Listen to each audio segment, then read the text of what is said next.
Charleston, South Carolina. 2:47 a.m. on a Tuesday that felt like the 100th Tuesday in a row.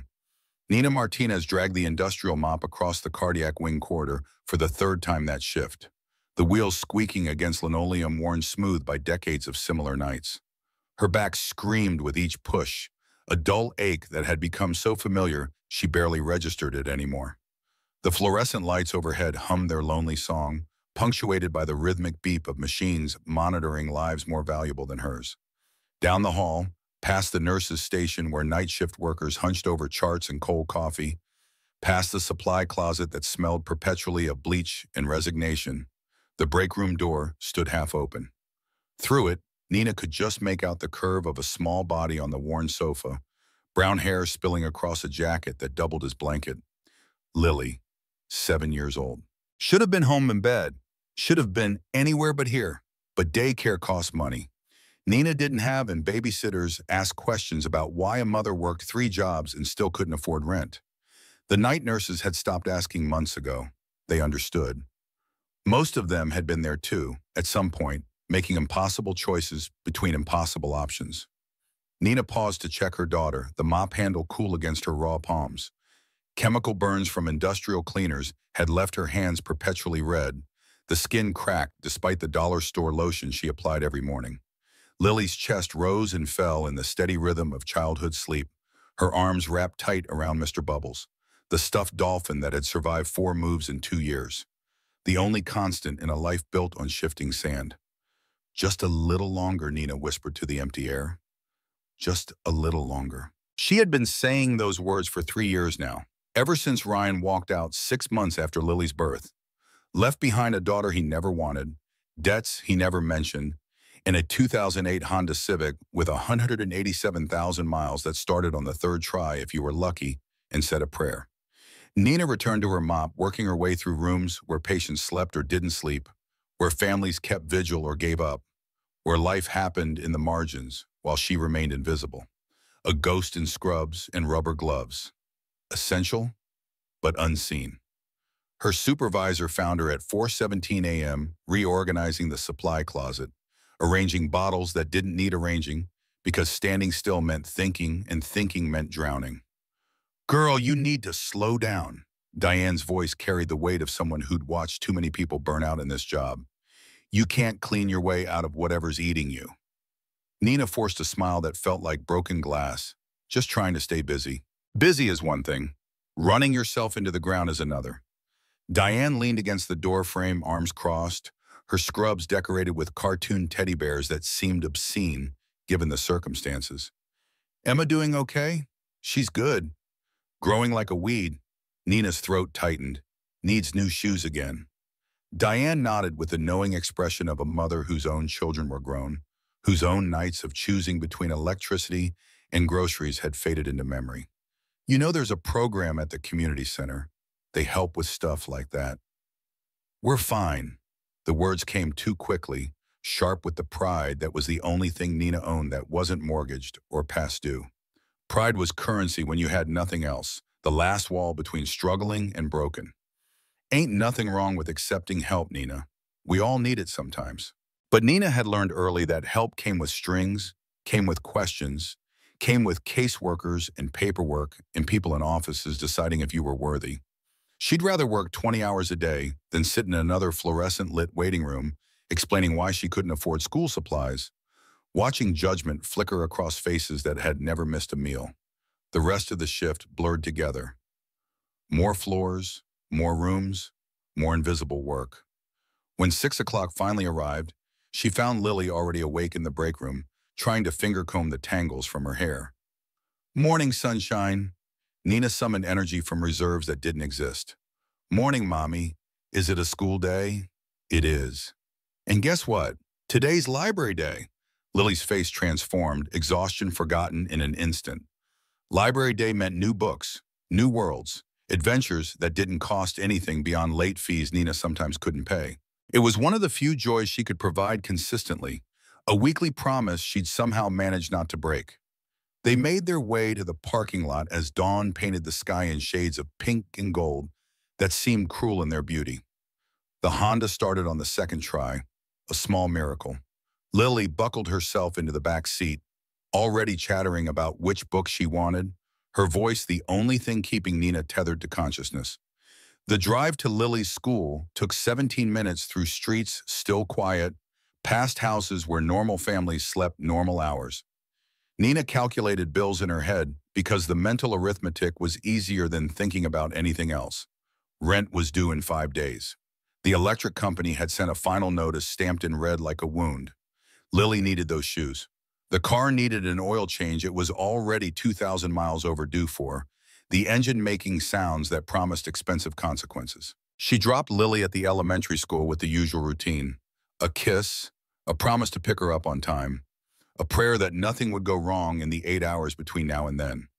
Then she drove to her apartment, a one-bedroom unit in a building that had seen better decades and worse tenants. The elevator was broken again, had been broken for 6 weeks now, so she climbed 4 flights of stairs on legs that felt like water. Each step heavier than the last, each landing a checkpoint in a race she was losing. The apartment was quiet in the way only empty spaces can be. Sparse but clean, because Nina had learned to make do with little. A futon that doubled as bed and couch. A small table where they ate and Lily did homework. A bookshelf made of planks and cinder blocks, filled with library books and the few treasures they'd managed to keep through the moves. On the wall, a single photo, Lily as a baby, grinning toothlessly at the camera. Back when things were different. Back when hope still felt reasonable instead of ridiculous. Nina had 45 minutes before her shift at Ruby's Diner started. She should sleep. Her body screamed for it, muscles twitching with exhaustion. But her mind wouldn't stop racing, so she made instant coffee instead, sitting at the table with the stack of bills that seemed to reproduce overnight. Medical debt from Lily's emergency room visit last year when fever spiked to 104 and waiting wasn't an option. Credit cards maxed out buying groceries and all the tiny necessities that added up to thousands. A personal loan she'd taken to fix the car, which broke down again 2 weeks later. The mechanic's shrug more expensive than his labor. She was drowning in slow motion, and no amount of swimming seemed to get her closer to shore. That's when she noticed the envelope, wedged between a credit card statement promising 99% APR and a grocery store circular advertising sales she couldn't afford to take advantage of. An envelope that looked official and out of place. The return address made her stomach clench. Whitmore and Associates, Maritime Law. Was she being sued? Had she missed some payment, some legal notice that would add judgment and garnished wages to the list of disasters? She opened it with hands that shook from more than just exhaustion. Dear Miss Nina Martinez, the letter began in formal typeface that looked expensive. We are writing to inform you of your inheritance from the estate of Theodore Castellano. Nina read the line 3 times, each pass trying to make the words make sense. Theodore Castellano. The name meant nothing. She had no family beyond Lily, no relatives who might leave her anything. Her parents had died in a car accident when she was 19, leaving her alone in a world that didn't care. This had to be a mistake. Some cosmic clerical error. Someone else's luck landing in the wrong mailbox. She kept reading. As the sole surviving relative of Theodore Castellano, you are entitled to his estate, which consists primarily of salvage rights to a maritime vessel and its cargo lost at sea in 1957. A boat. Someone had left her a sunken boat. Nina almost laughed. Of course. Of course the universe would mock her like this.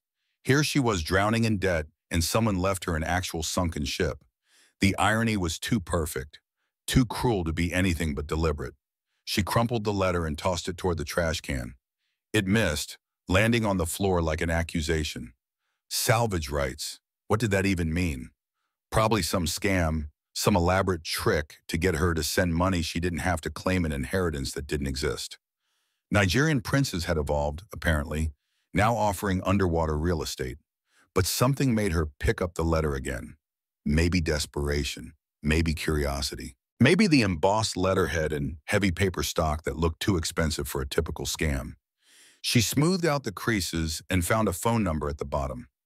Please contact our office at your earliest convenience to discuss this matter further.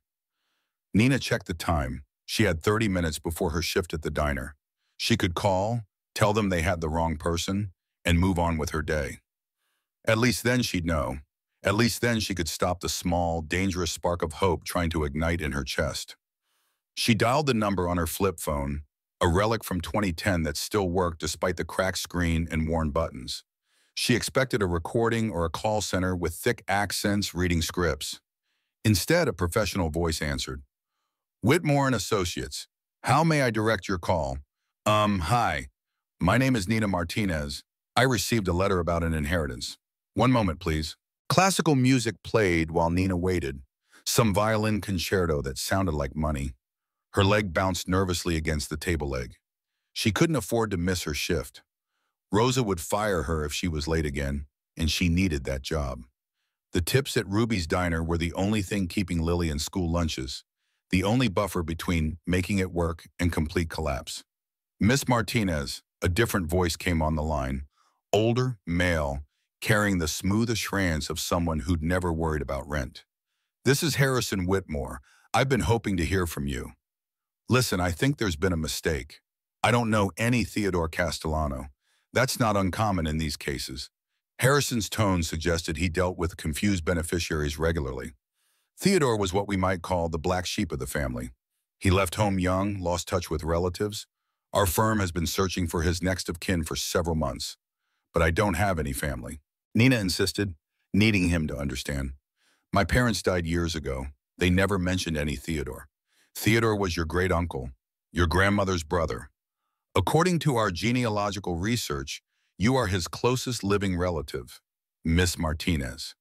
Nina's mind spun. Her grandmother had died when Nina was 5. She remembered soft hands and the smell of lavender. Not much else.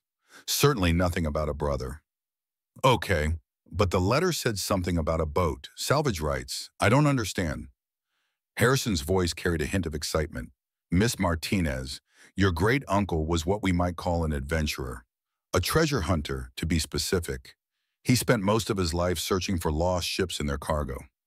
Before he died, he secured legal salvage rights to several wrecks, including one particularly interesting vessel. Nina felt the conversation slipping into territory she couldn't navigate. What does that mean? What am I supposed to do with salvage rights? Perhaps we should meet in person. This is not the sort of thing easily explained over the phone. Are you free this week? Nina almost laughed again. Free? She was never free. She worked 7 days a week, slept 4 hours a night, barely had time to breathe. I work 2 jobs. I can't just take time off. I understand. However, I think you'll find this worth your time. The vessel in question, the Aurora's Fortune, was carrying cargo when it sank. Cargo that, according to the manifest, could be quite valuable. How valuable? There was a pause, deliberate and heavy. We won't know until someone examines the wreck. But the insurance claim from 1957 listed the cargo value at over $2 million. Adjusted for inflation, that would be... Nina's phone slipped from her hand. She scrambled to pick it up, heart pounding. The apartment suddenly too small and too bright. I'm sorry, what? Of course, salvage operations are expensive and risky. Harrison continued as if he hadn't just mentioned numbers that might as well have been fictional. There's no guarantee the cargo survived or that it can be recovered. But the rights themselves have value. You could sell them to a salvage company or partner with one for a percentage of any recovery. Nina's mind raced, trying to process information that felt like a foreign language. This couldn't be real. Things like this didn't happen to people like her. There had to be a catch, a scam, something waiting to steal what little she had left. I need to think about this. The words came out strangled. I have to get to work. Of course, take all the time you need. My office is in Charleston, but I'd be happy to meet you halfway if that's easier. Harrison paused, and something in his voice shifted, became more gentle. Miss Martinez, I know this must be overwhelming, but I assure you this is legitimate. Your great-uncle spent 40 years documenting this wreck. He believed it was his legacy. Nina ended the call and sat in stunned silence. Outside, a siren wailed, racing towards some emergency she couldn't see. The coffee grew cold in her hands. Forgotten. A sunken ship. Treasure. It sounded like something from Lily's library books. Not real life. Not her life. Her life was mops and coffee refills and counting pennies at the grocery store. Her life was choosing between electricity and groceries, between new shoes and school supplies. Her life was invisible work, invisible exhaustion, and the weight of survival pressing down like ocean depth. But what if it was real? What if, for once, the universe had decided to throw her a lifeline instead of another bill? She grabbed the letter in her purse, racing down the stairs to her car. It started on the first try, a miracle she didn't have time to appreciate. As she drove to Ruby's diner, she couldn't stop thinking about Harrison's words. $2 million in 1957. What would that be worth now? Enough to pay off her debts? Enough to buy Lily those shoes? Enough to stop running on empty? The diner was already busy when she arrived. Truckers and early risers crowding the booths. Rosa gave her a look that could melt steel, her arms crossed over her chest, lips pressed into a thin line. "You're late, 3 minutes," Nina protested, grabbing her apron from the hook by the kitchen. "3 minutes, Rosa. I had a phone call." "Late is late," Rosa cut her off, voice sharp as the knife she used to slice pies. "Table 6 needs coffee. Table 4 has been waiting 10 minutes for their eggs. And that man in the corner booth has been asking for you specifically." Nina tied her apron and grabbed the coffee pot, her mind still spinning with salvage rights and sunken treasure and the impossibility of hope. She moved through the familiar routine on autopilot, refilling cups and taking orders and smiling at customers who never looked her in the eye. The man in the corner booth wore an expensive suit that looked out of place among the work shirts and trucker caps. He studied a tablet while sipping black coffee, didn't look up when Nina approached. "Can I get you anything else?" He glanced up, and something in his eyes made Nina's skin crawl.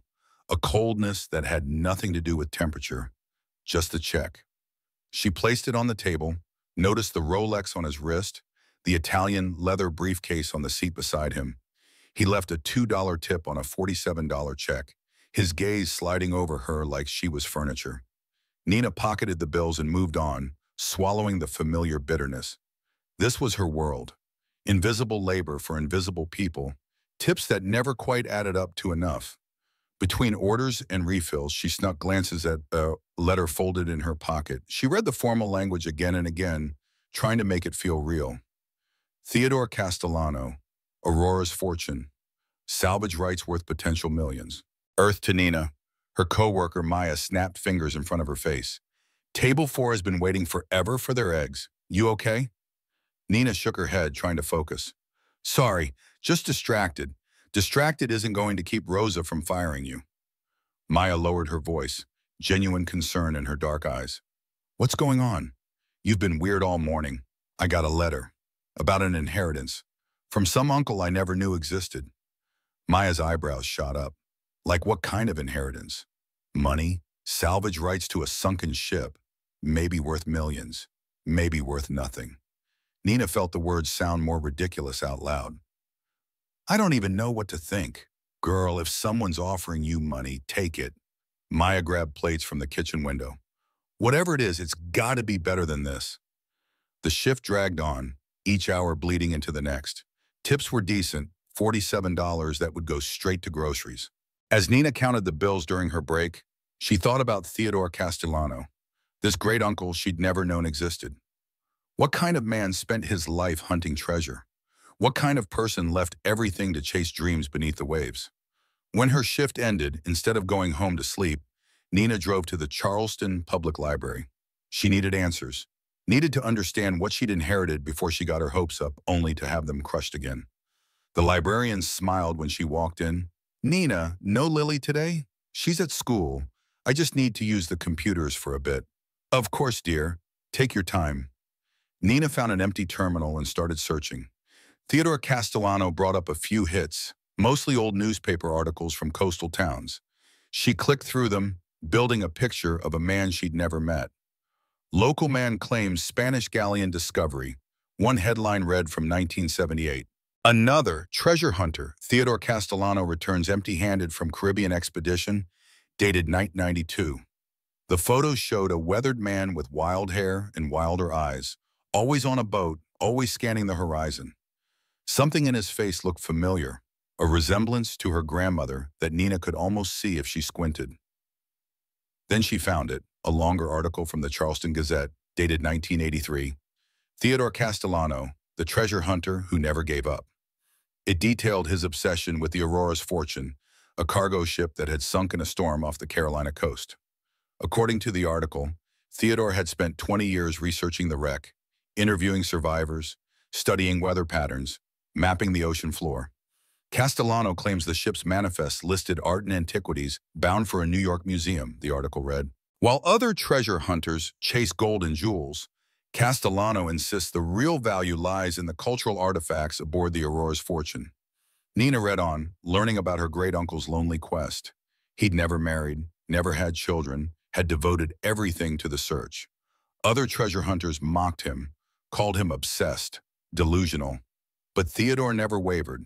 He'd secured salvage rights in 1975, spent another 30 years trying to raise funding for a proper expedition. He died 6 months ago, lone in a nursing home, still clutching maps and charts. Nina's eyes burned as she read. This man, this relative she'd never known, had spent his entire life chasing a dream. And now that dream had landed in her lap, wrapped in legal language and smelling of possibility. She printed everything she could find, using her last $2 in change for the copies. The pages felt heavy in her hands, weighted with history and hope. By the time she picked up Lily from school, Nina's head was spinning with information. Salvage laws, treasure hunting technology, success stories, and cautionary tales. She'd learned about ships found empty, their cargo long ago claimed by the sea. But she'd also read about recoveries that changed lives, ordinary people who'd stumbled into fortune. "Mommy, look!" Lily bounced into the car, waving a paper covered in purple and blue swirls. "I painted the ocean. Miss Jennifer said it was beautiful."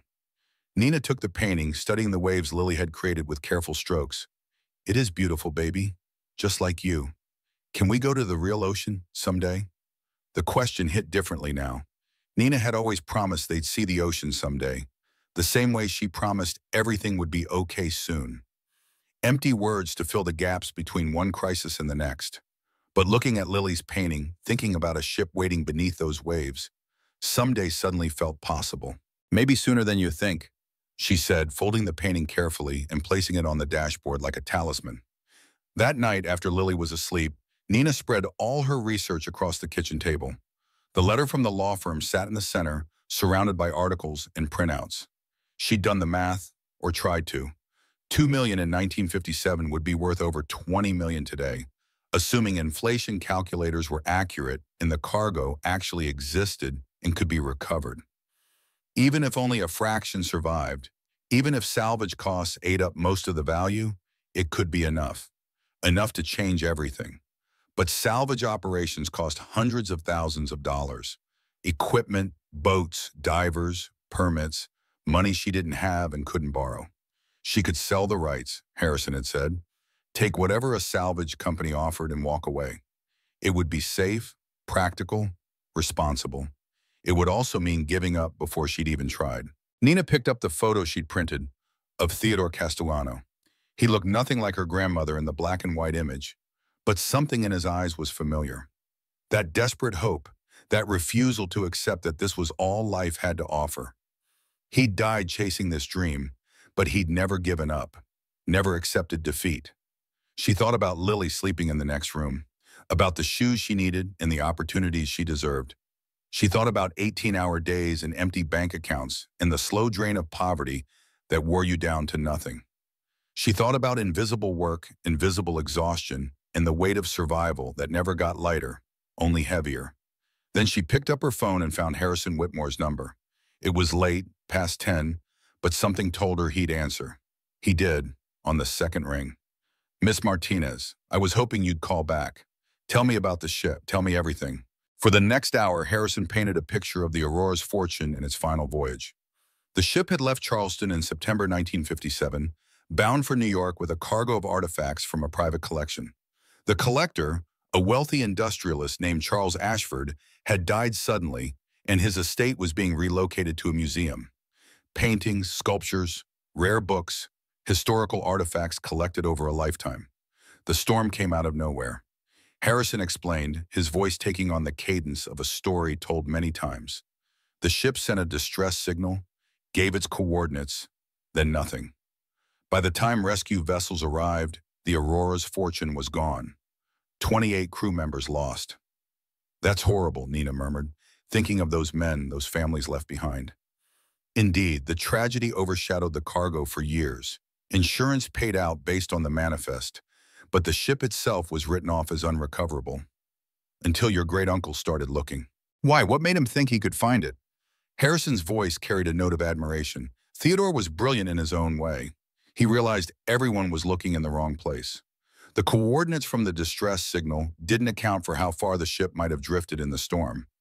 He studied currents, weather patterns, interviewed fishermen who'd been in those waters for decades.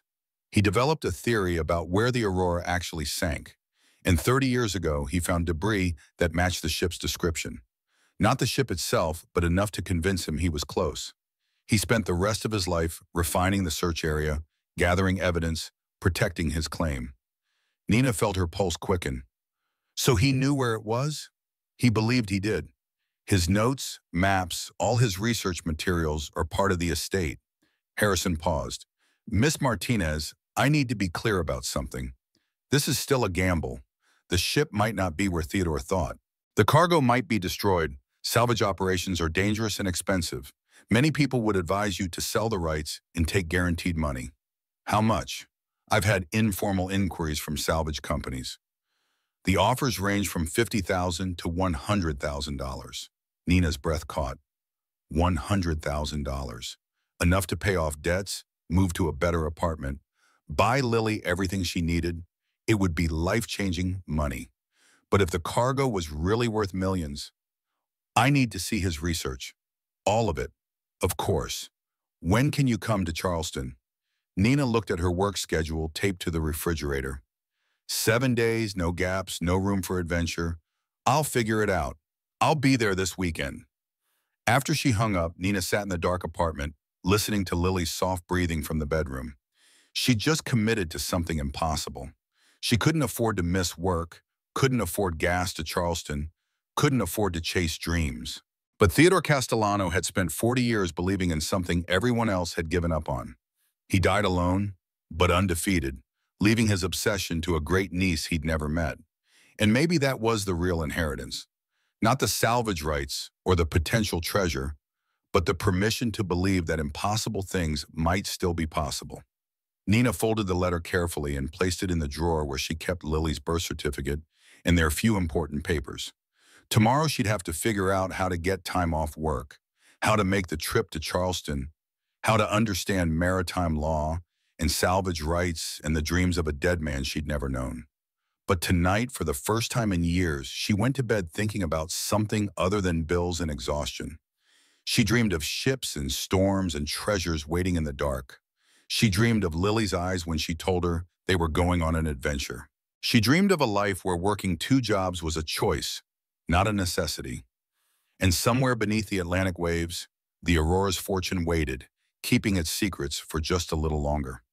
The drive to Charleston took 4 hours and 3 stops for Lily's car sickness. Nina had called in sick to both jobs, a lie that tasted like copper in her mouth. Rosa had threatened to cut her hours. Diane at the hospital had sighed that disappointed sigh that meant Nina's name would go on some list, some record of unreliability that might cost her the job entirely. But here she was anyway, driving toward answers with her daughter, singing songs in the back seat, and $200 to her name. She'd left at dawn, telling Lily they were going on an adventure. A real adventure? Lily had asked, eyes wide. The realest.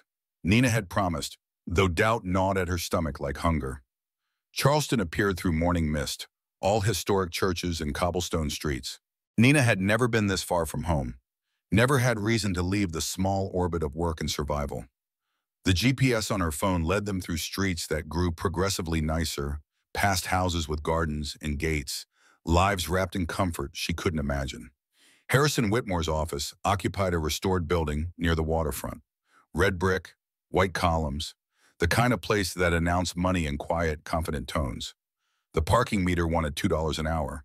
Nina fed at quarters meant for laundry and tried not to think about the drive home. Fancy, Lily whispered, clutching Mr. Bubbles as they climbed marble steps worn smooth by centuries of footsteps. The receptionist looked like money personified, all pearls and perfect posture. But her smile when she saw Lily was genuine. warm.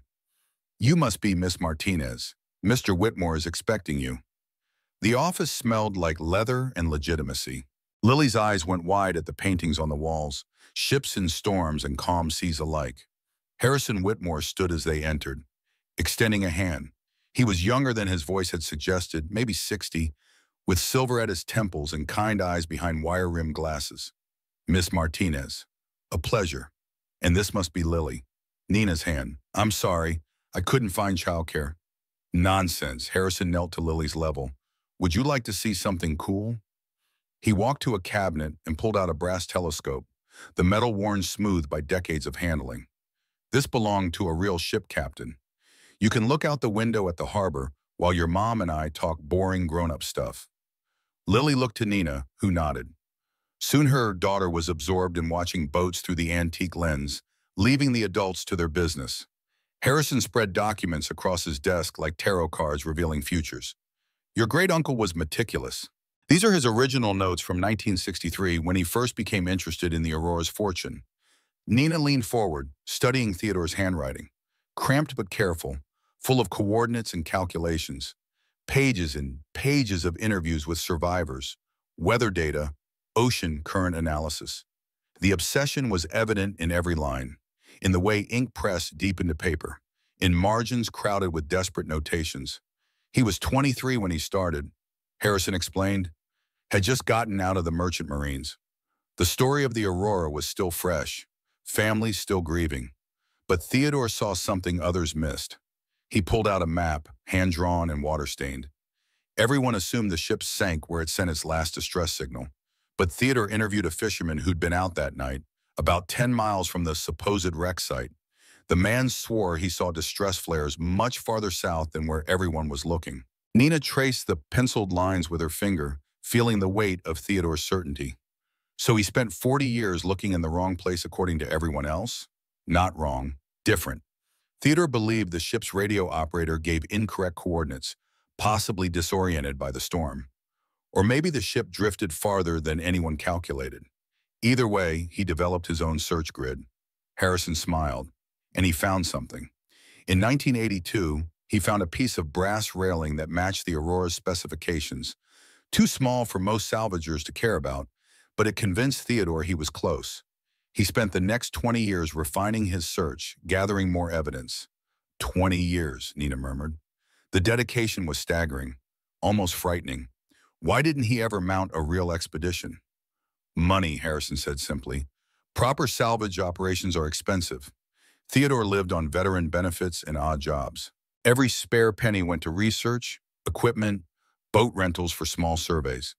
He applied for grants, approached investors, but treasure hunting has a reputation problem. Too many dreamers, not enough success stories. Nina understood that intimately. How many times had she dreamed of some windfall, some miracle that would lift her out of poverty? But dreams didn't pay rent. Dreams didn't buy shoes for growing feet. "Tell me about the ship itself, the cargo." Harrison pulled out a folder marked with the logo of a shipping company long defunct. The Aurora's fortune was built in 1948, a Liberty ship converted for commercial use. On its final voyage, it carried the Charles Ashford collection. He showed her photographs, glossy prints that looked like museum pieces. Paintings, sculptures, ancient pottery. Ashford was what we'd now call a problematic figure. Made his fortune in steel, spent it acquiring art and artifacts from around the world. The manifest lists over 300 items. Harrison turned pages slowly, letting her absorb each entry, including a Rembrandt sketch, Ming Dynasty vases, pre-Columbian gold work, and a collection of first edition books, including a Gutenberg Bible. Nina's head spun with names she recognized from textbooks, from documentaries watched late at night when sleep wouldn't come. And it all just sat at the bottom of the ocean? The insurance company paid out $22 million in 1957. They tried one salvage operation in 58, found nothing, and wrote it off. Too deep, too dangerous, too expensive. Technology has advanced considerably since then. Lily had abandoned the telescope and wandered over, drawn by the photographs.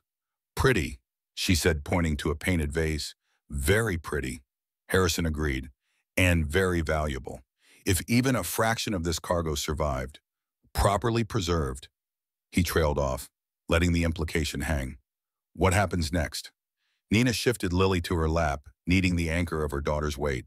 As I mentioned, salvage companies have already expressed interest in buying the rights. The offers are standing. You could walk out today with a check. How much exactly? Titan Salvage offered $50,000. Deep Blue Expeditions went as high as $75,000. Harrison paused, choosing his words carefully. But there's another interested party, Raphael Chen from Trident Marine. He's not offering to buy the rights. He wants to partner. Partner how? He funds the expedition in exchange for 60% of any recovery. You'd get 40% without investing anything but the rights themselves. 40% of nothing is still nothing. Nina pointed out, the math simple and cruel.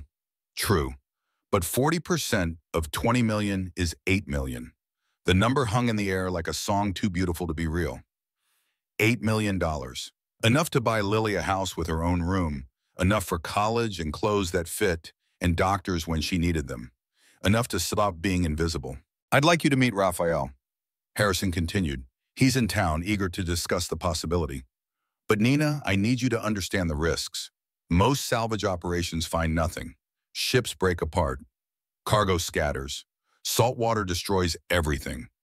You could sign with Raphael, spend months hoping, and end up with nothing. Or I could take the guaranteed money.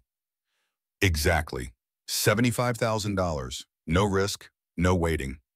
Nina looked down at Lily, who was studying the photographs with serious eyes.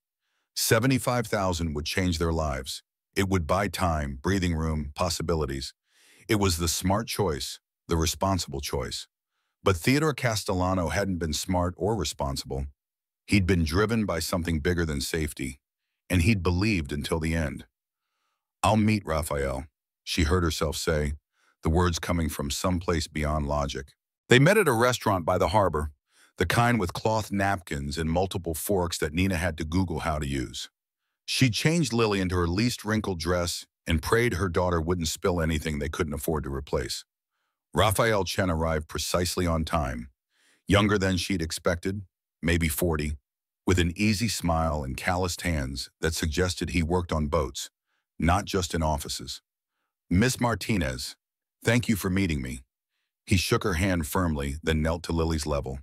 And you must be the assistant treasure hunter. Lily giggled, delighted. I'm Lily. Excellent name for a treasure hunter. I knew a pirate named Lily once, best navigator on the 7 seas. As they settled at the table, Nina noticed how Raphael put them at ease. He ordered appetizers without asking, told Lily stories about dolphins while they waited, and never once made Nina feel like she didn't belong in this world of maritime law and million-dollar salvage operations. I've studied your great-uncle's work extensively, he said once Lily was distracted by coloring sheets the waitress had brought. Theodore Castellano was brilliant. Eccentric, yes, but brilliant. His current analysis alone is worth a dissertation. Everyone else seems to think he was crazy. Everyone else was looking in the wrong place. Raphael's conviction was absolute. Theodore understood that ships in distress don't sink in straight lines. They drift. They break apart. They follow currents no one tracks. His methodology was sound. He just never had the resources to properly search.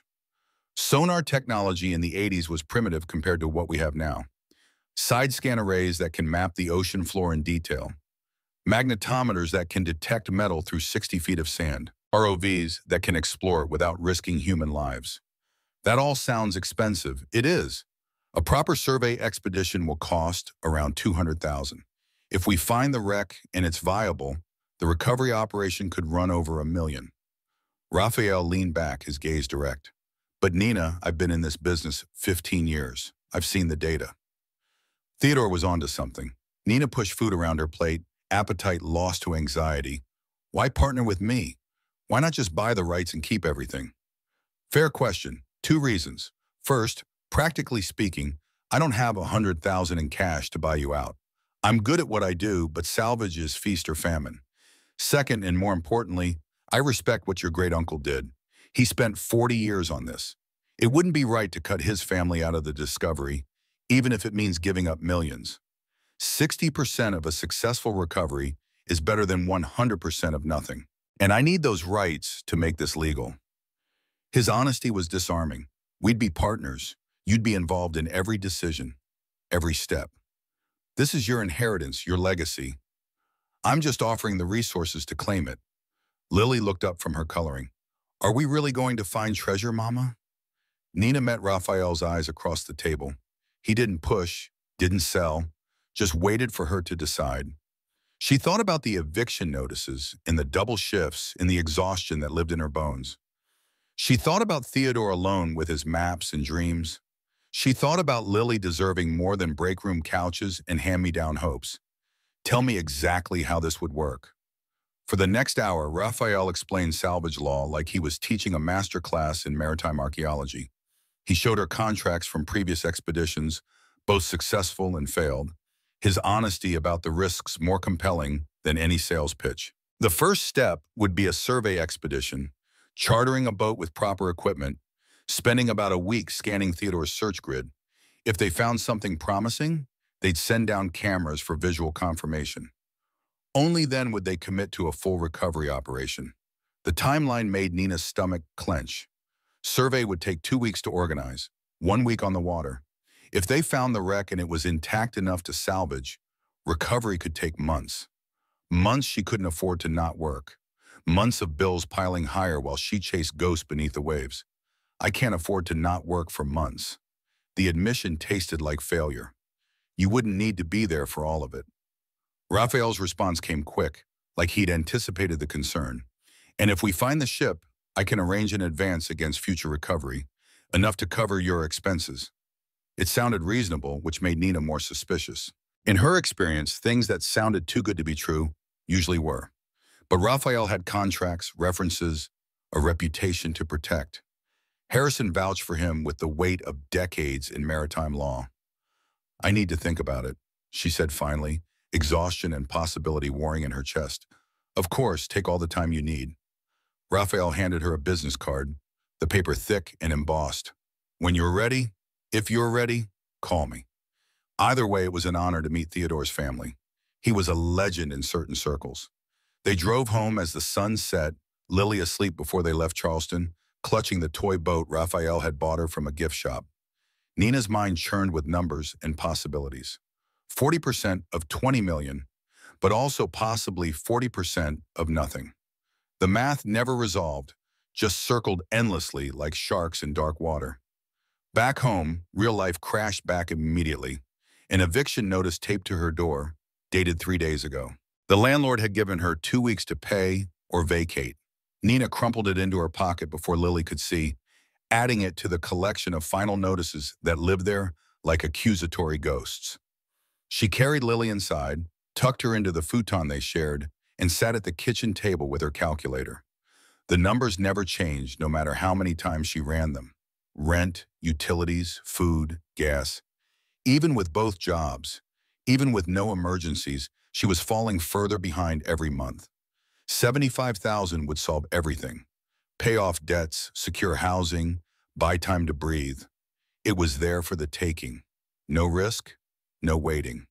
Just sign papers and cash a check. But $8 million. Nina pulled out Theodore's journal, one of the items Harrison had let her take. She read entries from across the decades, watching her great-uncle's obsession deepen. In the margins, he'd written notes to himself in cramped handwriting. Don't give up. The fortune is waiting. Persistence conquers all. One entry from 1993 stood out. The ink faded, but words still sharp. They all think I'm crazy. Maybe I am. But crazy is just another word for hopeful when everyone else has given up. The Aurora took 28 souls when she sank.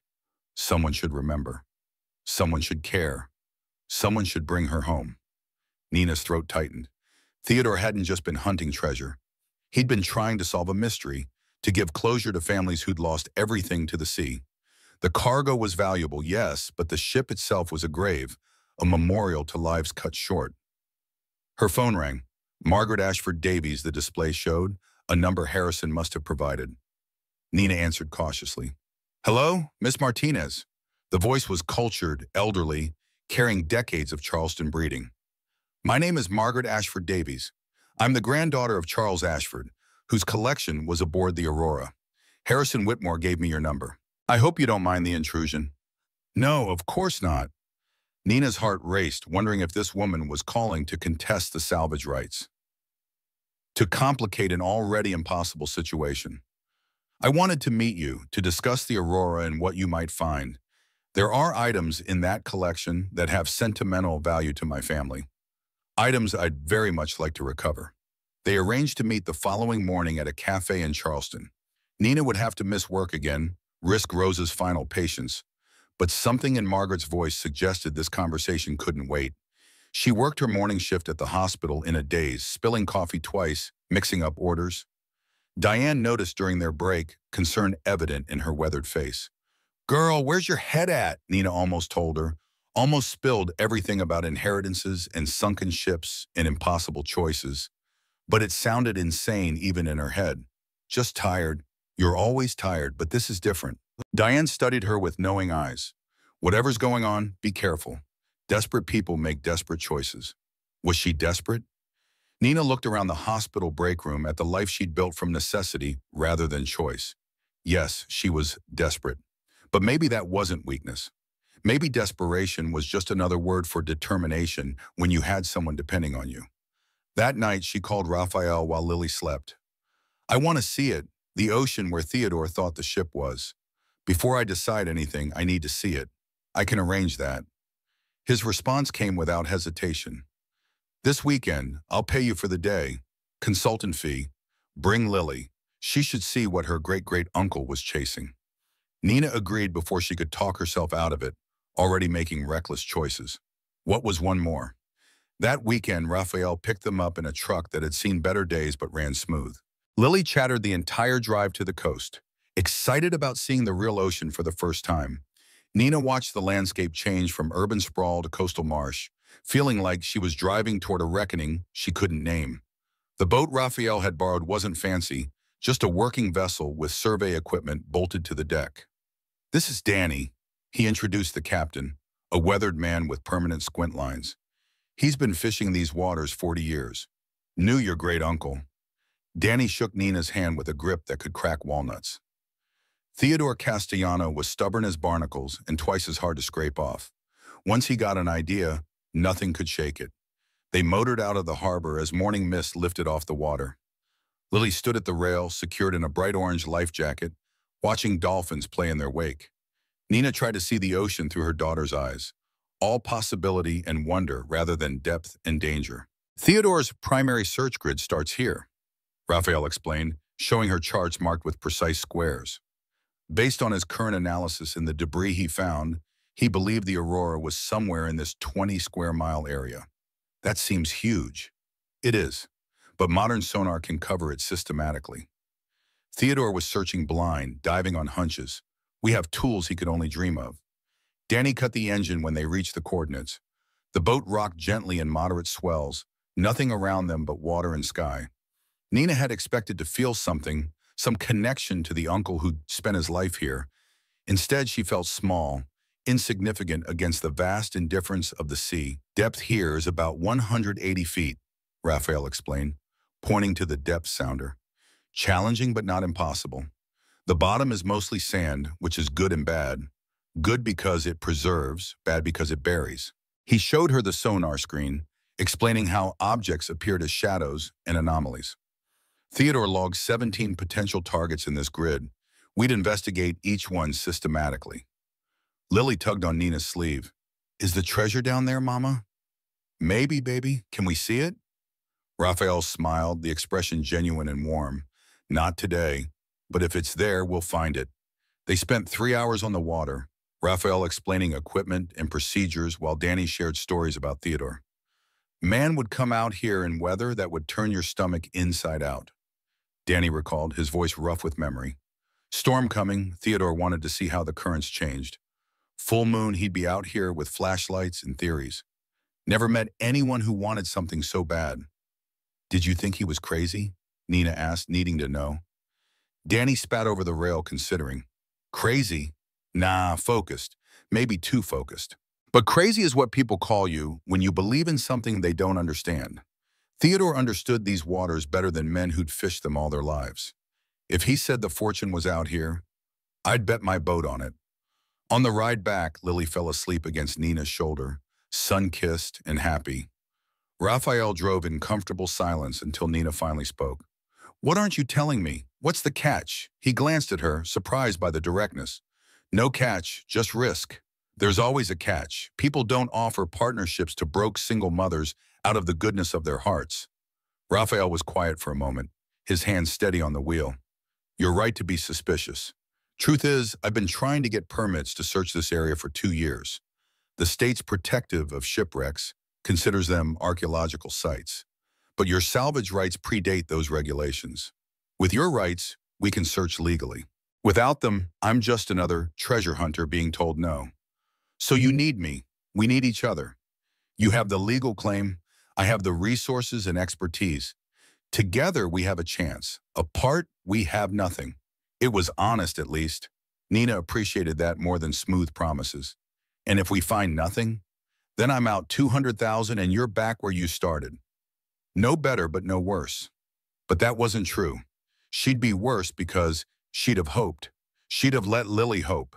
And hope was a luxury poor people couldn't afford, a debt that came due with interest. They stopped for dinner at a seafood shack near the harbor. Lily devoured fried shrimp while pelicans begged for scraps. Normal families probably did this all the time, Nina thought. Spontaneous dinners by the water, adventures that didn't require calculating every penny. I need to ask you something, she said to Raphael as Lily ran to look at the boats. Why maritime salvage? Why not something easier?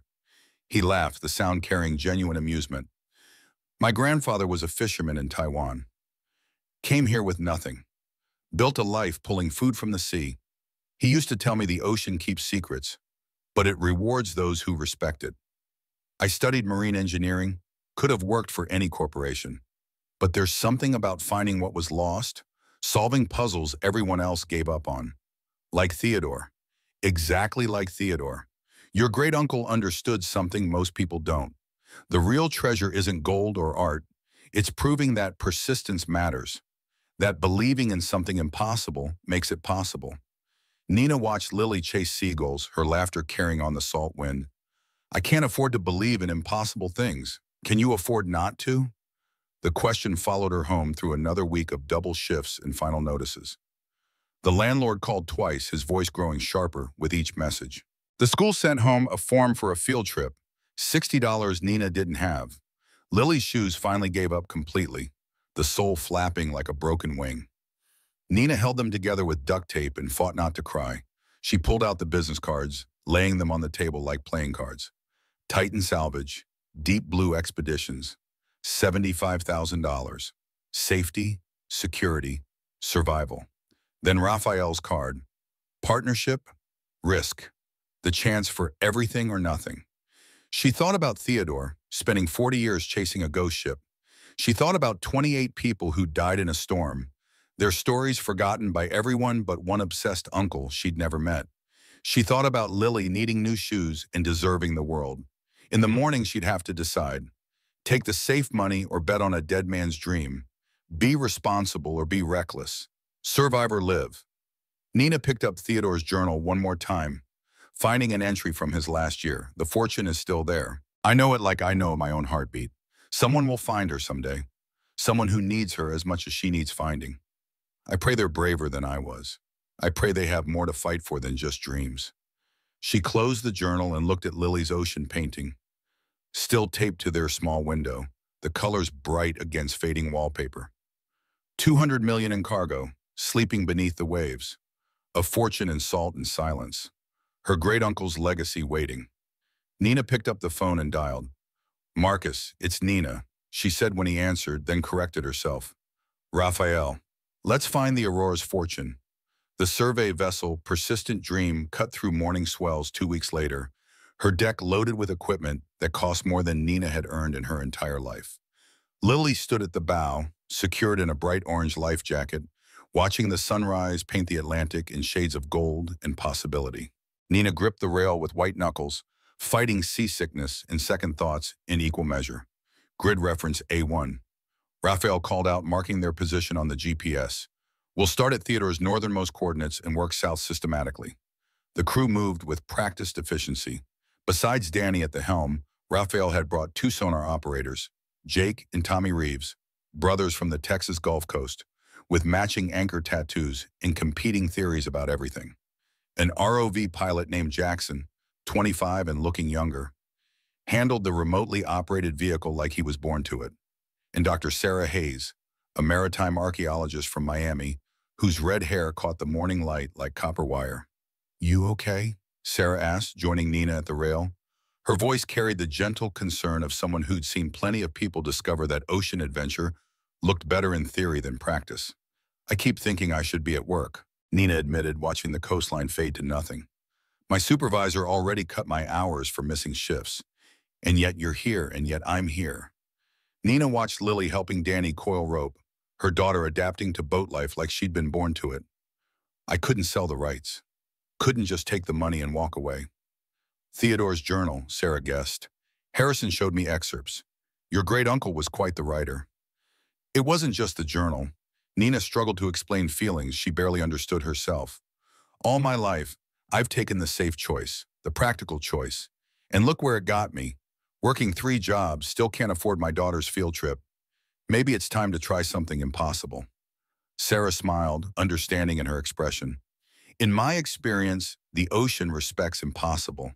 It's the practical people who never find anything." The side-scan sonar began its work, sending sound waves to the bottom and painting pictures from echoes. Nina watched the screen, mesmerized by the alien landscape scrolling past.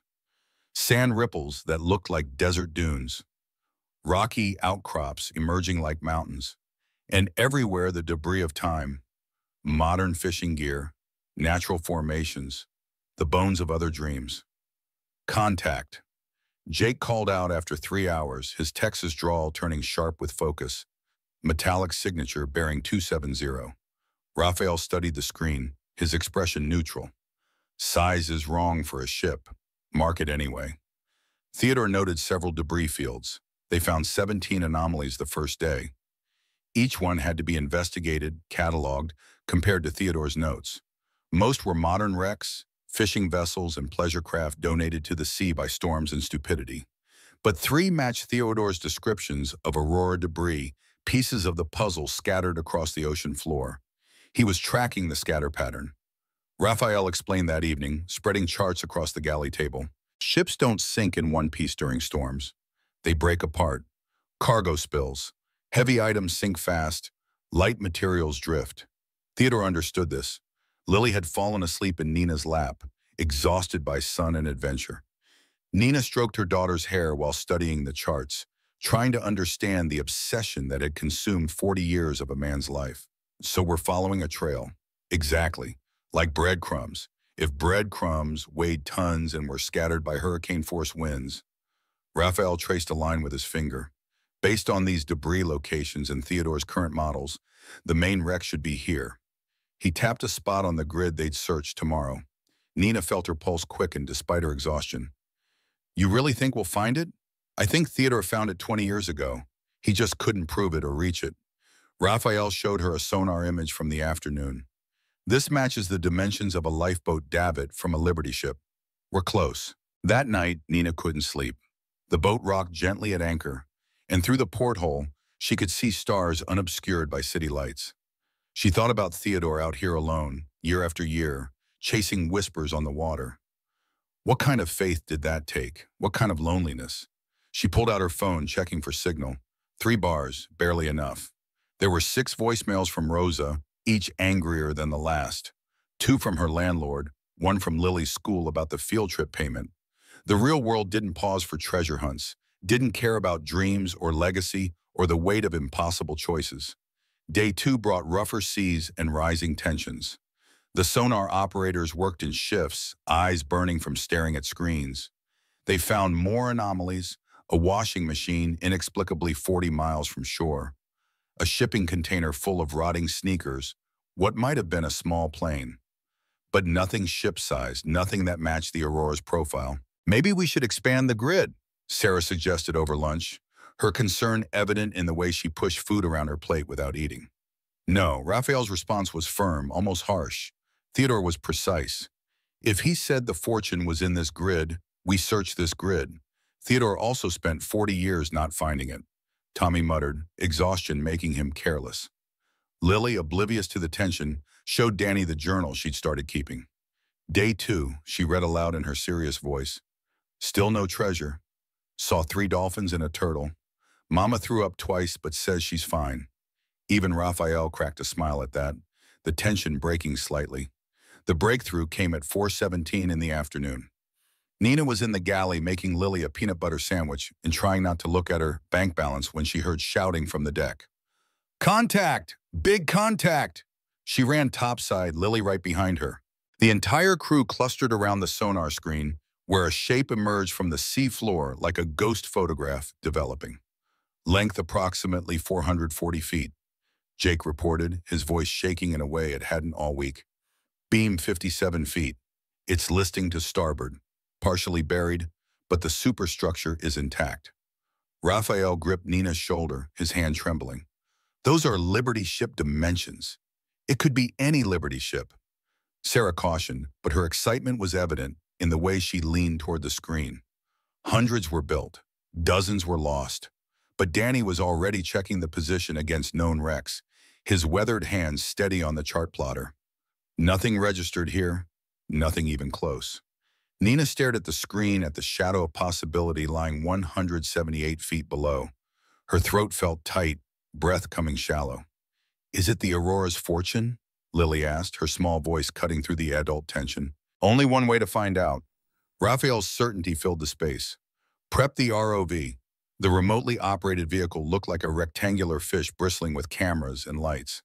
Jackson, the pilot, handled the controls with the fluid expertise of someone who'd spent more time underwater than on land. Descending, he announced, his fingers dancing across joysticks and switches. Visibility about 15 feet. Currents manageable. They watched on monitors as the ROV descended through layers of blue fading to black. Particles drifted past like snow in a globe. A curious grouper investigated the lights before swimming away, its scales catching illumination like coins. The depth reader counted down. 50 feet, 100, 150, bottom coming up. Jackson adjusted the ROV's approach, making minute corrections that seemed instinctive. The seafloor appeared, rippled sand and scattered debris, then nothing but empty ocean bottom stretching in all directions. For 10 minutes that felt like hours, they saw nothing.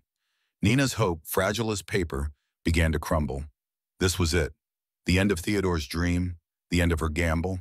Back to poverty, back to invisible work, back to reality. Then gradually a shadow emerged from the murk. Hull plating, massive and imposing. Starboard side. Sarah breathed, her professional composure cracking. The ROV's lights played across rusted metal that had once been ship's armor. They followed it upward, past portholes clogged with growth, past railings twisted by impact and decades. The superstructure loomed like a dead city, encrusted with marine life but still recognizably a ship. Can you find identification? Raphael asked, his voice tight with controlled excitement. Jackson maneuvered the ROV along the hull, searching. Paint had long ago surrendered to the sea, but ships had other ways of declaring themselves. They found it near the stern, raised letters in the steel, barely visible beneath growth. Sarah produced a wireframe overlay on her laptop, comparing the ROV's image to ship schematics pulled from archives. AURORA''S, she read slowly, each letter appearing as Jackson cleared away decades of accumulation with the ROV's manipulator arm. Aurora's fortune, Danny finished, his voice reverent as prayer. Son of a gun actually found it. Lily tugged on Nina's shirt, confused by the sudden stillness, the way every adult had stopped breathing. Is that our treasure ship, Mama? Nina couldn't speak. She nodded, tears threatening to spill. All those years, all that faith, and Theodore had been right. The Aurora's fortune waited here in the dark, keeping her secrets just a little longer. We need to document everything, Sarah said, shifting into professional mode, her archaeologist training taking over. Full photographic survey before we even think about recovery. This is a grave site as much as a salvage operation. For the next 4 hours, Jackson piloted the ROV around and through the wreck. The ship lay on her starboard side at a 30-degree angle, her port cargo holds facing up like empty hands. The bridge windows were gone, the interior a dark maze of collapsed decking and twisted metal. But the cargo holds appeared intact, sealed when the ship went down, watertight doors that might have preserved their contents. Hold number 2 shows the least damage, Raphael observed, making notes on his tablet. If the manifest is accurate, that's where the most valuable pieces were stored. How do we get inside? Carefully, Sarah answered without looking away from her screen. We'll need divers to assess the structure, possibly cutting tools to access the holds. But first, we establish legal possession. Raphael was already on the satellite phone with Harrison. The conversation clipped and efficient. Within an hour, they had confirmation. The wreck's position fell within Theodore's claim coordinates. The Aurora's fortune belonged to Nina. That night, they celebrated with the boat's emergency champagne, even giving Lily a tiny sip that made her wrinkle her nose in disgust. To Theodore Castellano, Raphael toasted, raising his plastic cup, who never gave up, to impossible things. Nina added, thinking of bills and eviction notices and the rusted ship full of promise sleeping below. The next morning, reality set in like a hangover. Finding the ship was only the beginning. Recovery would take months and cost over $1 million. They needed a bigger vessel, professional divers, cutting equipment, preservation tanks for any artifacts. And they needed it all before storm season made diving impossible. I can raise the money, Raphael said over breakfast, but the confidence in his voice seemed forced. But it'll take time. Investors want to see proof, documentation, a solid recovery plan. How much time? 6 weeks, maybe 2 months. We'll need to leave the site, file claims, arrange equipment. 2 months. Nina calculated quickly, the math brutal. Her landlord's patience would run out long before then. She'd lose the apartment, possibly her jobs. Lily would have to change schools again, another upheaval in a childhood already too unstable. There might be another option. Sarah said carefully, exchanging glances with Raphael. We could do a preliminary recovery, 1 dive, 1 hold. If we bring up even a few artifacts, prove the cargo survived, investors will race to fund the full operation. That's dangerous, Raphael argued, tension evident in his shoulders. Rushing leads to mistakes. People get hurt. So does waiting, Sarah countered. Storm season's coming. Every day we delay is a day closer to losing diving conditions. Plus, Victor Blackwell isn't going to sit idle. Once news breaks that we found the ship, he'll intensify his legal challenges. At the mention of Victor's name, Nina's stomach clenched. The hearing was 3 weeks away now. If they didn't have proof, didn't have something concrete to show the judge, Victor's lawyers would tear apart Theodore's claim. They argued for an hour, weighing risks and rewards, professional caution against desperate need. Raphael wanted to do it right, slowly, safely. Sarah understood that time was a luxury they didn't have, and Nina, listening to them debate her future, felt the weight of decision pressing down. Do it, she said finally, cutting through their argument. 1 dive, 1 hold. Let's see if Uncle Theodore was right about the cargo too. Raphael looked unhappy, jaw tight with concern. I know a dive team in Wilmington, former Navy salvage. They're not cheap, but they're good. How not cheap? $50,000 for a week's work. Nina's stomach dropped. 50,000 might as well have been 50 million. The number was impossible, a joke told by a universe with a cruel sense of humor. But Raphael was already calculating, his mind working through options. I can cover 30, maybe stretch to 35. But we need more. He looked at Nina. You could sell the rights to one of the other companies. Take their offer. Then you lose everything. Harrison's voice came through the satellite phone where he'd been listening to the conversation. No, we need a bridge loan. Someone who believes in the find enough to invest short term. Raphael rubbed his temples, exhaustion and frustration evident. Let me make some calls. They headed back to port, the celebration mood replaced by urgent planning. Lily, sensing the change, stayed quiet, working on her journal and sketching pictures of the ROV. Nina watched the shoreline approach with mixed feelings. They'd found the ship, achieved what Theodore couldn't, but finding treasure and claiming it were different things entirely. The next week blurred together in a frenzy of phone calls and meetings. Raphael worked his contacts while Sarah prepared the archaeological assessment. Nina returned to her jobs, enduring Rose's lectures and Diane's disappointed looks. The eviction notice gained a companion, a court summons for a hearing in 10 days. "I can represent you," Harrison offered when she called him, desperation making her voice crack. "Buy some time with the court, but Nina, you need money soon." I know, she was sitting in her car between shifts, Lily at school, exhaustion making her bones ache. "We're trying to arrange a recovery dive, but—" "Actually, that's why I called," Harrison interrupted, something in his voice shifting. "I may have found your bridge investor." "Who?" "Margaret Ashford Davies, Charles Ashford's granddaughter." The name hit like cold water. "The original owner's family. Won't she want to claim the cargo?" "Legally, she has no claim. The insurance company paid out in 1957. But she's interested in certain family pieces that were aboard. She's willing to invest $100,000 in the recovery in exchange for first option to purchase specific items at market value." "Which items?" "A portrait of her grandmother, her grandfather's journals, some personal effects that have sentimental rather than monetary value. She doesn't care about the Rembrandt or the Ming vases. She wants her family's history back." Nina understood that viscerally. She'd never known Theodore, but his journal had become precious to her, his handwriting a connection to family she'd never known existed. Set up a meeting. Margaret Ashford Davies lived in a Charleston mansion that looked like a museum exhibit on how the other half lived. Everything was old, expensive, and untouchable. The woman herself was 70-something, sharp-eyed despite her age, wearing pearls that probably cost more than Nina's car. But when she smiled, it was genuine, reaching her eyes. "You must be Nina, and this is Lily." She knelt with surprising grace to Lily's level. "What a lovely young lady." Lily, coached by Nina beforehand, shook Margaret's hand politely. "Thank you, ma'am." They sat in a parlor that smelled like old money and older secrets. Margaret poured tea from a silver service that probably had its own insurance policy. "Tell me about finding my grandfather's ship." Margaret's request was simple, but something in her voice suggested complicated depths. For the next hour, Nina talked about Theodore, about the search, about the moment they saw the aurora on the screen. Margaret listened intently, occasionally asking questions, her hands wrapped around her teacup.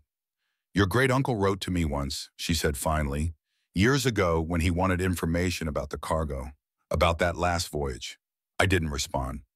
I thought he was just another treasure hunter, another vulture picking at my family's tragedy. He wasn't. Nina said firmly, needing this woman to understand. He cared about the ship, the people who died. The treasure was almost secondary. I know that now. I've read his journal excerpts that Harrison shared. Margaret walked to a window overlooking a perfect garden. "My grandfather was a complicated man, brilliant, driven, but often cruel. He collected beautiful things but never saw the beauty in people. That collection was his life's work. And now it's at the bottom of the ocean where perhaps it belongs." The admission hung in the air, unexpected and raw.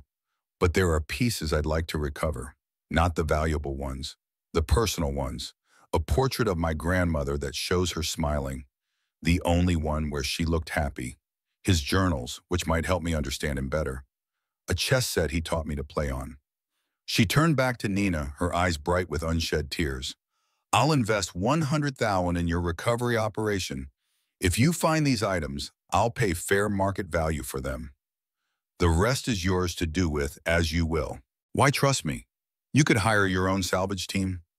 Margaret smiled, the expression sad and knowing. "Because you could have sold the rights weeks ago, taken easy money and walked away. But you didn't. You honored your uncle's dream. That tells me everything I need to know about your character." She wrote a check on the spot, the pen scratching across paper in a sound that represented more money than Nina had ever held. Enough to pay the dive team with some left over for expenses. Enough to keep the landlord at bay a little longer. "There's one condition," Margaret added, folding the check but not yet handing it over. "I want to be there when you open the holds. I'm 73 years old. I've waited my entire life to see what my grandfather valued more than his family. Don't make me wait much longer." 3 days later, they were back at sea. The dive vessel Deep Recovery dwarfed the survey boat, her deck crowded with compressors, diving bells, and cutting equipment that hummed with barely contained power. The dive team was 4 ex-Navy men who moved with military precision and spoke in hand signals half the time, their bodies covered in scars that told stories they never would. "We'll do a structural assessment first." Their leader, Chief Walsh, explained in a voice that had barked orders through storms and combat. "Make sure she won't collapse when we cut. Then we'll open hold number 2, document everything, and recover what we can safely reach." "How long?" Nina asked, aware of Margaret standing beside her in designer clothes that looked absurd on a working boat but somehow fit the woman's dignity. "If everything goes smooth, 3 days. If the ship's unstable or the cargo's badly damaged, we abort." Chief Walsh's eyes were the color of steel and twice as hard. "Nobody dies for treasure, ma'am. Not on my watch." Lily wasn't allowed on this vessel, insurance and safety regulations keeping her ashore. Raphael had arranged for her to stay with Sarah's sister in Wilmington, a teacher with kids Lily's age. When Nina called that night, Lily was excited about her new friends and the homework help she was getting, her voice bright with the resilience children possessed. "Are you finding the treasure, Mama? Tomorrow, baby? Tomorrow we look inside." But tomorrow brought problems. The first dive revealed structural damage worse than the ROV had shown. The ship's spine was broken, held together by rust and stubborn refusal to fully surrender. Opening the holds risked collapse that could kill divers or destroy the cargo they were trying to save. "We can shore it up," Chief Walsh reported after the assessment dive, his face grim. "But it'll take an extra day, and there's still risk." "How much risk?" Raphael's question carried the weight of someone who'd made these calculations before, who knew the difference between acceptable danger and recklessness. 20% chance of partial collapse, maybe 30. The chief's honesty was brutal and necessary. "I've seen worse odds pay off. I've also seen better odds kill good men." They debated fiercely on the deck while Nina watched, feeling like a spectator at her own life. Sarah wanted to abort, to plan a safer recovery with better equipment and more time. The dive team was willing but cautious, professionals who understood risk without romanticizing it. Margaret, who'd arrived that morning, looking out of place in designer clothes on a working boat, said nothing but watched everything with eyes that had seen decades of family secrets. Finally, Raphael turned to Nina. "It's your call, your inheritance, your risk." Nina thought about Theodore, 40 years of searching, about Lily needing new shoes and a stable home, about bills and deadlines and the weight of other people's dreams pressing down like ocean depth. "Do it." The words came from somewhere beyond logic or caution. "Shore it up and open the hold." The next 24 hours passed in tense preparation. Divers worked in shifts, installing supports and clearing debris. Nina couldn't eat, couldn't sleep, could only pace the deck and watch the monitors showing ghostly figures moving around the wreck far below. Margaret joined her at the rail as sunset painted the sky in colors that seemed cruel in their beauty. "Second thoughts?"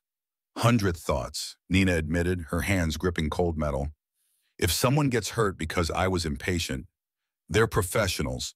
Margaret adjusted her jacket against the evening breeze. "They understand the risks." There was something in the older woman's voice, a weight Nina couldn't identify. "May I ask you something? What will you do if the cargo's intact? If it's worth what everyone hopes?" Nina had been afraid to think that far ahead, afraid to let hope take root. Pay off debts first. Get Lily somewhere stable, safe. Make sure she can go to college someday. After that, I don't know. I've never had enough money to plan past next week. It changes you. Margaret's words were soft, almost a warning. Wealth, sometimes for the better, often for the worse. My grandfather let it consume him. Don't make that mistake. Right now, I'd settle for being able to buy my daughter new shoes without checking my bank balance. Nina's laugh was bitter, years of exhaustion in the sound. Margaret smiled, sad and knowing. Hold on to that. That's real. The rest is just numbers. The morning of the dive rolled in thick as cotton, visibility dropping to nothing. The divers descended anyway, guided by instruments and experience that made impossibility routine.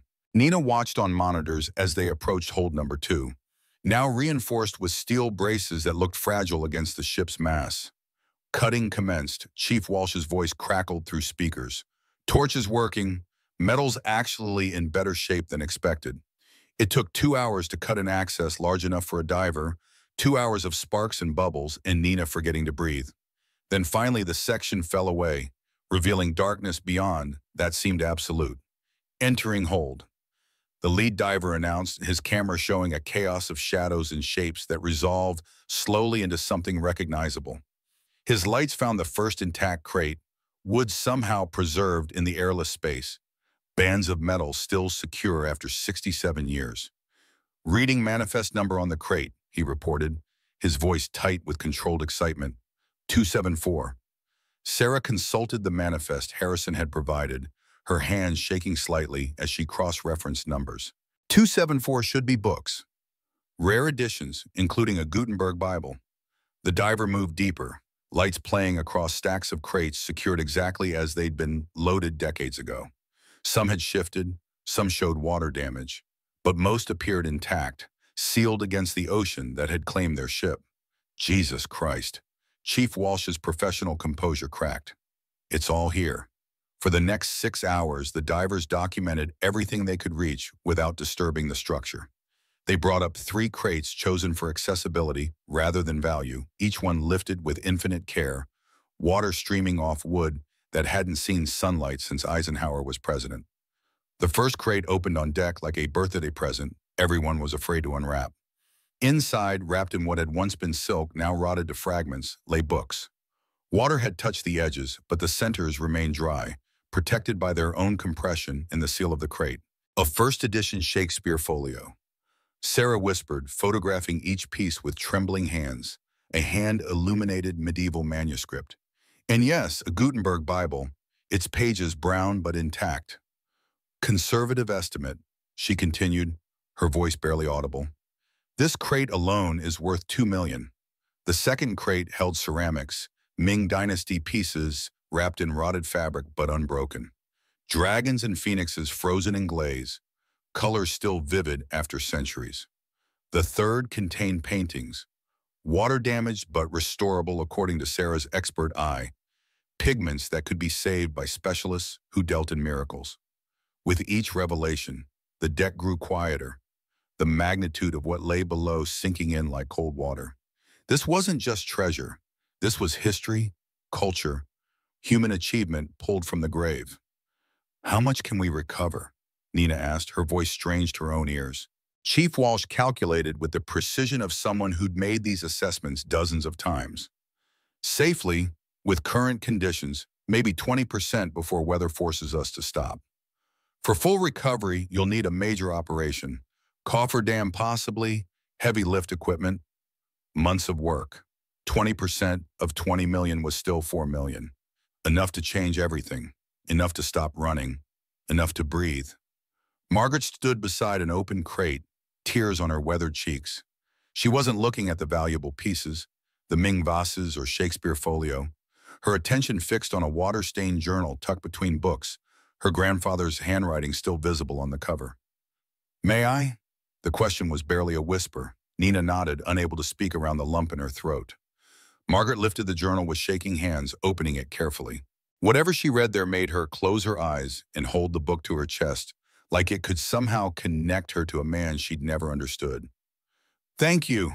The words came broken, decades of searching compressed into 2 syllables. They worked for 3 more days, racing weather and time. Each crate brought up was a gamble against the ship's stability. Twice the structure shifted, sending everyone's hearts into their throats and the divers scrambling for safety. But Theodore's ship held, as if understanding that 40 years of waiting was enough. In the end, they recovered 17 crates. Sarah's preliminary assessment valued them at over 6 million, with more precise evaluations to come. But the real value was proving the cargo's condition. Investors were already calling Raphael, eager to fund the full recovery operation that would take months, but could yield 50 million or more. On the final evening, as they prepared to head back to port, Nina stood alone at the stern. The fog had lifted, showing stars and a calm sea that seemed to mock the chaos beneath its surface. "We did it, Uncle Theodore," she whispered to the water, to the ghost of a man who'd never stopped believing. "We found her." Lily was waiting at the dock when they arrived at Wilmington, bouncing with excitement despite the late hour. She ran to Nina, all questions and wonder. "Did you find it? Did you find the treasure? Are we rich now?" Nina lifted her daughter, holding her tight. Over Lily's shoulder, she could see Margaret talking with Sarah, Raphael directing the crane operators, the crates being loaded for transport under armed guard. In a few weeks after authentication and auction, there would be money enough to never worry about rent or shoes or choosing between electricity and food. But standing there with Lily's arms around her neck, Nina realized the treasure had never been in the crates. It had been in Theodore's refusal to give up, in Raphael believing in a partnership with a stranger, in Margaret trusting someone she'd never met, in Lily's unwavering faith that Mama could do impossible things. "Yeah, baby," she said, setting Lily down and taking her hand. "We found it." They walked toward the parking lot where Nina's ancient Honda waited, faithful and rusty. Soon she could buy a new car, a house, a different life. But tonight she was still a single mom who'd gambled everything on a dead man's dream and won. The drive home was quiet, Lily fighting sleep in the back seat. Nina's phone buzzed with messages she'd check later, lawyers and investors and people who suddenly wanted to know her. Tomorrow would bring contracts and decisions and the strange new problem of having choices. But tonight, pulling into their apartment complex with its broken elevator and peeling paint, Nina felt something she hadn't experienced in years. Peace. The eviction notice was still taped to their door, but it didn't matter now. Nothing could touch them anymore. They'd sailed past the edge of the possible and found treasure in the deep. Theodore's gift wasn't just salvage rights or sunken cargo.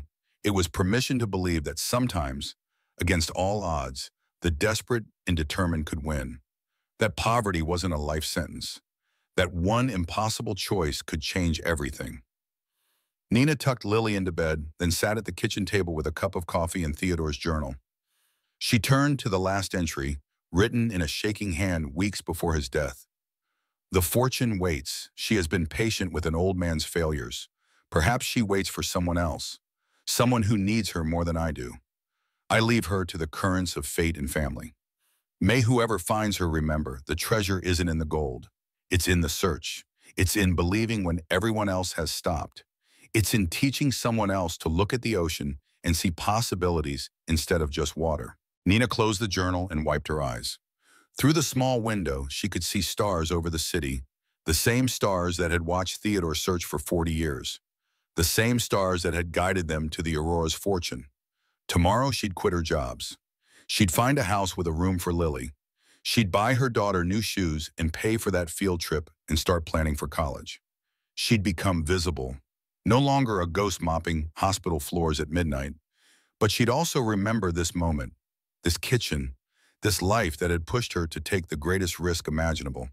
Because Theodore was right. The treasure wasn't in the gold. It was in learning that sometimes, just sometimes, impossible things were possible after all. 3 months later, the warehouse in Charleston hummed with controlled chaos. Climate control systems worked overtime, while conservators in white coats moved between tables laden with artifacts that hadn't seen light since 1957. Nina stood with Lily at the observation window, watching their future take shape one carefully cataloged piece at a time. "Mama, is that real gold?" Lily pressed her nose against the glass, pointing to a pre-Columbian artifact that caught the overhead lights. "It is, baby." Nina still couldn't quite believe it herself. The authentication process moved slowly, but the initial assessments made her dizzy. The 17 crates they'd recovered contained over 40 million in artifacts. And that was just the beginning. Miss Martinez, Dr. Elizabeth Canton from the Museum of Maritime History approached, her excitement barely contained. "You need to see what we just uncovered in crate 11. They followed her into the warehouse, past tables where experts photographed, measured, and documented each piece. Margaret sat at one table reading her grandfather's journals with tears streaming down her face. She'd been there every day for weeks, piecing together a man she'd never understood. "Here." Dr. Canton gestured to a table where several conservators clustered around something. They parted to let Nina see. It was a painting smaller than the others, clearly older. The surface was damaged, but the image remained visible. A young woman in Renaissance dress, her eyes holding secrets that had survived 500 years underwater and 67 years of darkness. "We believe it's a Botticelli." Dr. Canton's whisper carried reverence. "Undocumented, probably from a private collection. If authenticated, it's priceless. Museum priceless, not auction house priceless." Nina felt her knees go weak. Every crate held surprises like this, Not just valuable items, but pieces of history that scholars thought lost forever. Charles Ashford had been more than a wealthy collector. He'd been a hoarder of human heritage, and his death had sent it all to the bottom of the ocean. There's more, Dr. Canton continued, pulling out photocopied pages. We've found correspondence in his journals that suggests the entire collection was intended for a museum he planned to establish, the Ashford Institute for Cultural Preservation. He died before it could be built. My grandfather wanted to build a museum. Margaret had approached, still clutching one of the journals. He never told anyone. All those years thinking he only cared about possessions, and he was planning to give it all away. The revelation hung in the air, reframing everything they thought they knew about the man whose greed had sent the Aurora to her grave. The media found them the next day. "Mama, there's people with cameras outside," Lily announced from their new apartment window. This one in a better building with a working elevator and rooms that didn't smell like mildew. Nina peeked through the blinds to see news vans lined up like predators. Her phone had been ringing nonstop. Reporters, documentary makers, filmmakers who wanted to buy her story. Harrison fielded what he could, but some got through with offers that made her head spin. Single mom discovers sunken treasure made for irresistible headlines. "Just keep your head down," Raphael advised when she called him. "Don't talk to anyone until we have security in place." But security couldn't protect them from everything. Photos of Nina leaving her old jobs appeared online. Someone dug up her eviction notices. Trolls debated whether she deserved the fortune. The story spread like wildfire, each telling more sensational than the last. 200 million in gold, secret pirate treasure, lost masterpieces worth $1 billion. "Is it true?" Rosa asked when Nina stopped by the diner to collect her final paycheck, her voice carrying genuine curiosity rather than judgment. "You're really rich now? It's complicated." Nina folded the check, money she no longer needed but had earned. The authentication process would take months. Auction houses were circling, but nothing could be sold until legal processes were complete. She had promises of wealth, but still needed to make rent. "Honey, complicated rich is still rich." Rosa's expression softened. "Good for you. Lord knows you earned it." But it was Margaret's proposal 3 weeks later that changed everything again. They met in Harrison's office, the same room where this had all begun, though Nina was a different person now. "I've been thinking about my grandfather's museum." Margaret began without preamble. "The Ashford Institute he never built. What if we created it? Not to glorify him, but to honor what he should have done. A museum dedicated to the Aurora's fortune, telling the whole story. The ship, the crew who died, Theodore's search, the artifacts themselves." Nina leaned forward, intrigued despite herself. "You want to build a museum? I want us to build it together." Margaret's eyes were bright with purpose. "I'll fund the construction, 50 million initial endowment, but I want you to run it. You and Lily. It'll take 2 to 3 years to build. Salary of 80,000 during construction, 120,000 after opening." The number was less than Nina would make from selling her share of the artifacts, but it was more than she'd ever dreamed of earning, more than enough to live comfortably. "Why, ma'am?" The question came out smaller than intended. "Because you chose truth when you could have chosen money." Margaret's conviction was absolute. Because Theodore trusted you with his legacy. Because those 28 crew members deserve someone who cares more about their stories than their treasure.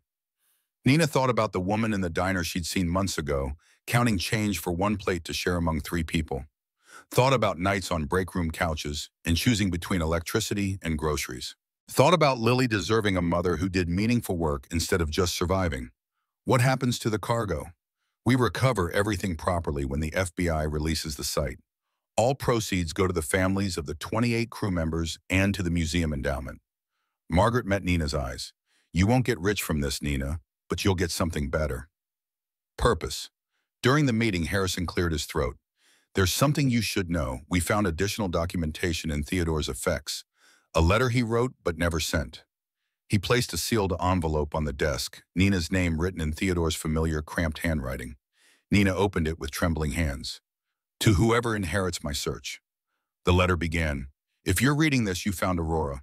Congratulations. You're braver than I was. I need to confess something. I knew about the murders."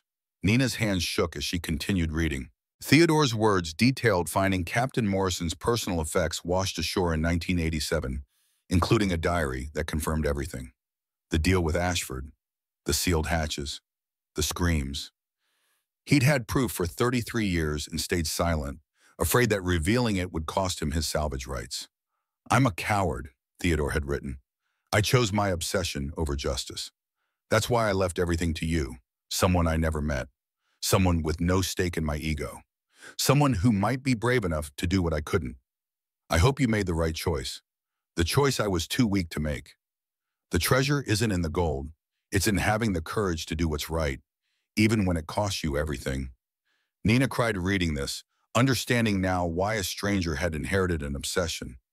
Theodore had known she'd face the choice he couldn't make, had gambled that desperation would breed courage where comfort bred cowardice. "I'll do it." She looked at Margaret, then at Raphael and Harrison. "We'll build the museum, tell Theodore's story, the crew's story, the truth about what happened.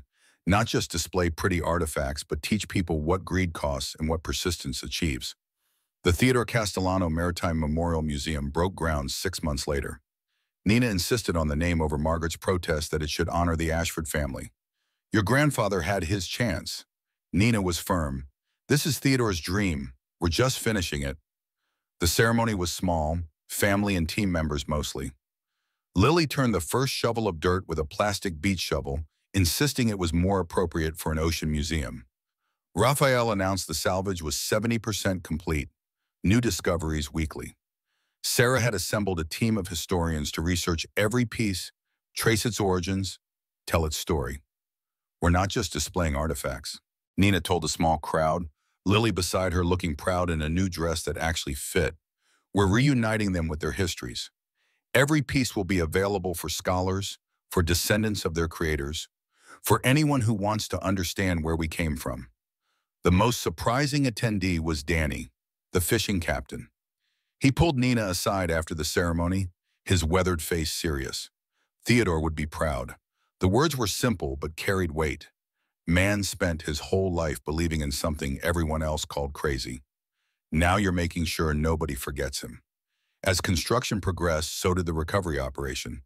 They found memorial plaques in what had been the ship's chapel, one for each crew member lost. Nina had them restored and planned a memorial garden where families could visit. The discovery led to connections with descendants who'd grown up hearing stories about the storm that took their grandfathers, fathers, uncles. One was Patricia Morrison, whose father had been the ship's radio operator. He was 23. She touched his plaque with weathered fingers, her voice breaking. "My mother was pregnant with me when he died. She always wondered if he knew about me, if that's why he stayed at his post, sending coordinates until the end." Nina showed her the ship's recovered log, the final entry in the captain's hand. "Commended radio operator James Morrison for refusing to abandon his post. He died making sure rescuers would know where to look." He knew. Nina's certainty was absolute. He was making sure someone would find them. It just took longer than anyone expected. The media attention intensified as opening day approached. 60 Minutes did a segment on Theodore's 40-year quest. Netflix announced a documentary series. Publishers wanted books, everyone's story, anyone's story connected to the find. The money offered was substantial, enough to make Nina's museum salary look modest. But Nina had learned something about treasures and what they were really worth. Instead, she established the Castellano Foundation for Ocean Exploration, funding young scientists and treasure hunters who had dreams as impossible as Theodore's. The first scholarship went to Jackson, the ROV pilot who'd found the wreck. "You've got good instincts," she told him, pressing the check into his hands. "Don't let anyone tell you different." The museum opened on a crisp October morning, 2 years to the day after Nina had first read Theodore's letter. The building itself was a work of art, glass and steel, designed to evoke both ship and wave. Inside, carefully climate-controlled galleries held treasures that spanned centuries and civilizations. But Nina was proudest of the Theodore Castellano Gallery, where his story was told in his own words. His journals, maps, equipment displayed alongside photos from the discovery. A theater showed footage from the first dive, the moment the Aurora emerged from darkness. Children could try their hand at reading sonar, plotting currents, understanding how Uncle Theodore had solved a puzzle everyone else abandoned. Welcome, everyone. Nina addressed the crowd at the opening ceremony, larger than expected. Families, scholars, curious locals, drawn by the promise of seeing impossible things made real. 2 years ago, I was a single mom working 3 jobs, invisible to most of the world. Then I inherited what everyone thought was a worthless dream from an uncle I'd never met. Lily stood beside her, 9 now and tall for her age, wearing confidence like armor. Margaret was in the front row, tears already threatening her makeup. Raphael and Sarah flanked the stage, the team that had made everything possible. Theodore Castellano spent 40 years searching for the Aurora's fortune. Not for treasure, though he found that. He searched because he believed lost things deserved to be found. Forgotten stories deserve to be remembered. That the ocean keeps secrets but rewards those patient enough to listen. She thought about the woman in the diner that night, counting change to feed her kids. About her own nights on break room couches, choosing between electricity and groceries. About everyone invisible and struggling, holding on by their fingernails to dreams that seemed impossible. This museum is Theodore's dream realized, but it's also a promise that persistence matters, that believing in impossible things makes them possible, that treasure isn't about what you keep, but what you share. The ribbon cutting was supposed to be formal, but Lily grabbed the giant scissors and did it herself, laughing as the crowd applauded. Then the doors opened and the public streamed in to see wonders pulled from the deep. Nina walked through the galleries, watching faces light up at each display. Children pressed against cases holding Spanish gold. Scholars bent over manuscripts, reading words thought lost forever. In the Memorial Garden, Patricia Morrison and other descendants left flowers for men the sea had claimed but not forgotten. A teenage girl approached Nina hesitantly. "I'm writing a school report about women in marine archaeology. Could I ask you some questions?" "I'm not really a marine archaeologist," Nina demurred. "I'm just someone who inherited a dream." "But you made it real." The girl's conviction was fierce. "You found the ship everyone said didn't exist. You built this place. You're showing us all this beauty that would have stayed buried forever." Nina thought about that, about transformation and choice and becoming more than anyone expected. Maybe she was more than what she'd started as. Maybe that was Theodore's real gift. Not salvage rights, but permission to evolve beyond circumstances. "Ask your questions," she gestured towards Sarah. "But first, let me introduce you to Dr. Sarah Hayes. She herself a nursing experience. She's the real archaeologist. She'll tell you about all the amazing women working in the field, bringing history back to light." As Sarah led the girl away, talking animatedly about sonar technology and preservation techniques, Lily tugged on Nina's hand. "Mama, can we go see the gold room again?" "In a minute, baby. I want to check on something first." They walked to Theodore's gallery where his photo presided over the collection of dreams and determination. Someone had left flowers beneath it, fresh carnations with a note. "Thank you for never giving up, a fellow dreamer." "That's Uncle Theodore." Lily told anyone who'd listen, her voice carrying the authority of insider knowledge. "He found our treasure ship. Well, Mama actually found it, but he found it first in his mind, which is the most important part." Nina smiled at her daughter's wisdom, 9 years old and already understanding what most adults never grasped. The museum's first year exceeded every projection. School groups came daily. Researchers arrived from around the world.